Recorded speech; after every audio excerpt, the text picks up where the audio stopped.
मेरा नाम राज है। मेरी उम्र अभी 25 साल है। मुझे एक बहन भी है, उसका नाम प्रतीक्षा है। मैं टाटा के बहुत बड़े स्कूल में पढ़ाई करता था। मेरी जिंदगी बचपन से ही उतार चढ़ाव का शिकार रही थी। मेरे पापा मम्मी चाहते थे कि मैं अच्छे से पढ़ लिख जाऊं, सरकारी ऑफिसर बन जाऊं, यह उनका सपना था। मेरे पापा ऑटो रिक्शा चलाते थे। उन्होंने मुझे पढ़ाने के लिए बहुत मेहनत करके पैसे कमाए थे। उन्होंने मुझे एक बड़े बेहतरीन स्कूल में एडमिशन कराया था। स्कूल की फीस भी बहुत ज्यादा थी, पर पापा ने मुझे उसी स्कूल से पढ़ाया। लेकिन मेरा ध्यान बिल्कुल भी पढ़ाई की तरफ नहीं था। मैं पढ़ाई में बहुत कमजोर था। मेरा दिमाग कभी भी पढ़ाई की तरफ नहीं था। मेरे सभी दोस्त और टीचर मुझे कम दिमाग बुलाते थे। मुझे तभी बहुत ज्यादा गंदा महसूस होता था। मेरे परिवार वाले भी मुझसे जलते थे। सबने मेरे दिमाग में यह बात डाल दी थी, मैं कभी भी अपने बेहतर फ्यूचर के बारे में नहीं सोचूंगा, हमेशा नुकसान में ही रहूंगा। ऐसा सभी लोग मेरे बारे में सोचते थे। यह बातें करके मुझे बहुत टॉर्चर करने लगे थे। उधर मेरे पापा मुझे पढ़ाने के लिए दिन रात रिक्शा चला के पैसे इकट्ठा कर रहे थे। सारा बचपन यह बातें सुन सुनकर मैं बड़ा हुआ था। मैं इनकी बातें बहुत ज्यादा दिल पर ले ली थी। मैं पूरा दिन रात परेशान रहने लगा था। फिर एक दिन इसी सोच ने मेरी जिंदगी पूरी तरह तबाह कर दी थी। यहाँ तक कि सिर्फ मेरी ही नहीं, पूरे खानदान की जिंदगी मेरे सोच की वजह से बर्बाद होकर रह गई थी। पिताजी बहुत टेंशन में रहने लगे थे। मम्मी रोज मुझे समझाती थी कि तेरी बहन की शादी की उम्र है और ऐसा रहकर सबको टेंशन में ला दिया है। मैं जो सारा दिन बाहर रहता था, अपने दोस्तों के साथ आवारागर्दी करता था। दोस्तों के साथ नशा भी करने लगा था। घर पर देरी से आने लगा था। मेरे इसी बात का पापा ने बहुत ज्यादा टेंशन ले लिया था। मुझे बहुत समझाने लगे थे, पर मैं किसी की बात नहीं सुनता था। इसी टेंशन के कारण पापा हम सबको को छोड़कर चले गए।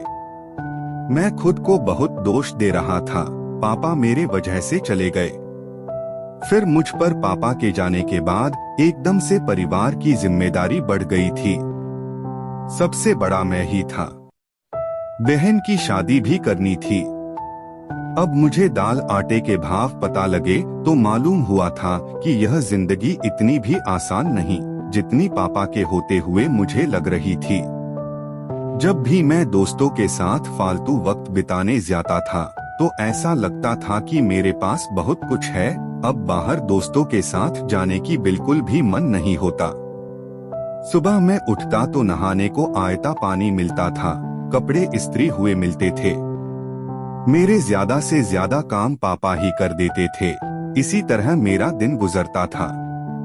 पापा की मृत्यु के बाद पहले दिन जब आंख खुली तो नहाने को खुद पानी लेना पड़ा, कपड़े इस्त्री खुद करने पड़े। फिर माँ ने कहा, बेटा कुछ ले आओ, नाश्ता बनाना है। तो मैंने अपनी खाली जेब की तरफ देखा जिसमें सिर्फ 100 रुपये, वो भी पापा ने 2 दिन पहले ही मेरे जेब में रखे थे। उसी वक्त मेरे आंखों में आंसू आ गए। फिर मैं पैसे लेकर दुकान में नाश्ते का सामान ले आया। फिर दीदी ने नाश्ता बनाया। मैं जब नाश्ता कर रहा था तब मुझे सही मायने में यह फिक्र हुई थी कि अब अगले वक्त के लिए कैसे करूं, दोपहर में घर में क्या लाऊंगा, मैं घर कैसे चला पाऊंगा। उस वक्त मुझे माँ की नसीहत और पापा की बातें सब याद आ रही थी। मुझे खुद के ऊपर बहुत पछतावा हो रहा था। मुझे बहुत ज्यादा दुख हो रहा था कि मैंने अपना उम्र का एक बड़ा वक्त क्यों खाली गुजार दिया। मुझे बहुत दुख हो रहा था। मुझे सभी बातें याद आ रही थी जो पापा मुझसे कहते थे। मेरी जिंदगी अब पूरी अनजान हो गई थी। मैंने अब सोच लिया कि अब सारा दिन में काम करूंगा। दोस्तों के साथ फालतू वक्त बिताना, चकल्लासी करना सब छोड़ दिया। फिर सारा दिन फिरने के बाद थोड़ा बहुत काम मिल गया, वो भी एक ड्राइवर का था। मैं फिर अगले दिन से ही उसी काम करने में लग गया, जिससे इतने पैसे आते थे कि मैं रात को घर खाने के लिए दूध सब्जी लेकर जा सकता था। यह आज तक मेरे जीवन में पहली बार था, मेरा पहला काम जो मैंने अपने हाथों से किया था। फिर रात में कुछ पैसे जो मेरे हाथ पर मालिक ने रखे थे, मेरी वो आज की कमाई थी, वो पैसे लेते हुए मेरे आंखों में आंसू आ गए। अब मुझे एहसास हुआ कि इतने पैसे अगर पापा मेरे हाथ में रखते थे तो मैं उन्हें कैसे जवाब देता था। आज जब खुद कमाया तो एहसास हुआ कि इतनी सी रकम के लिए सारा दिन कितनी मेहनत करना पड़ता है। अब मुझे जीवन पूरी तरह से समझ आ गया। बाद में रात को घर सब्जी लेकर आया तो माँ की आंखें पूरी तरह भीग गई थी, क्योंकि मुझ जैसी औलाद को ऐसे काम करते देखना, अपनी जिम्मेदारी निभाते हुए देखना माँ को अच्छा लग रहा था। माँ ने पहली बार मुझे काम पर जाते हुए देखा और पहली बार पैसे घर पर कमा कर लाए थे, इसलिए माँ खुश थी। पहली बार मैंने माँ के खुशी के आंसू महसूस कर पाया। रात को फ्रेश होकर खाना खाने बैठा तो खुद की कमाई का भोजन खाने में अलग ही महसूस हो रहा था। पापा की बहुत ज्यादा याद आ रही थी। उसी रात जब मैं अपने कमरे में जाकर बिस्तर पर लेटा तो मेरे दिमाग में दुनिया से हटकर भी बहुत कुछ चल रहा था। बहुत ज्यादा टेंशन आ रहा था। फिर एकदम से बहन प्रतीक्षा कमरे में आ गई। उसको देखकर मुझे आज पहली बार यह फिक्र सताने लगी, इसकी शादी कैसे होगी, उसका दहेज कैसे बनेगा, मैं इतना पैसा कैसे इकट्ठा कर पाऊंगा। ऐसे 300 की रोजी से इतना पैसा इकट्ठा नहीं कर सकता था। इतने पैसे से तो उसकी शादी के जेवरात नहीं बना पाऊंगा। मैं बहुत ज्यादा सोच में पड़ गया था। उसी वक्त वही लेटे लेटे मेरी नजर पापा की रिक्शे पर पड़ी। मेरे दिमाग में यह ख्याल आया कि पापा का रिक्शा ही बचपन से हमारी आमदनी का जरिया रहा था। मेरी नजर वहीं आकर ठहर चुकी थी। फिर मैंने ठान लिया। मैं अगले दिन सुबह उठा, नाश्ता किया और सुबह 7 बजे ही रिक्शा की तरफ बढ़ गया। तब माँ का चेहरा उस वक्त भर गया था। माँ के आंखों से खुशी के आंसू निकल रहे थे। माँ को ऐसा लग रहा था कि उसका बेटा अब परिवार चलाने के लिए जिम्मेदार हो गया है। मैं सारा दिन रिक्शा चलाता रहा।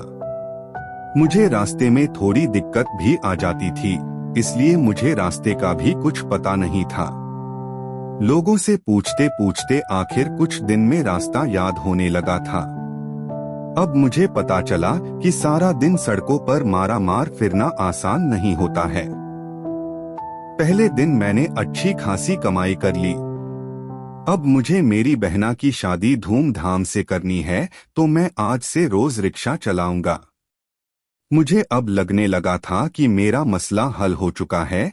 अब जिंदगी की कठिनाइयां खत्म हो जाएंगी। खुशियों के दिन जल्द आएंगे। मैंने रिक्शा चलाकर अच्छी खासी कमाई कर ली थी। मेरी बहन की शादी भी बहुत धूमधाम से कर ली। मेरी माँ को मुझ पर बहुत गर्व हो रहा था। पापा रहते तो और भी ज्यादा मम्मी पापा गर्व महसूस होता। आज मैं इस जीवन में अपने पैरों पर खड़ा हो गया। दोस्तों, आप सभी लोग जीवन में कुछ बड़ा सोचो, बड़ा काम करो। दोस्तों, कहानी कैसी लगी कमेंट करके जरूर बताएं। वीडियो को लाइक और चैनल को सब्सक्राइब जरूर करें। मिलते हैं कल नई वीडियो के साथ। धन्यवाद।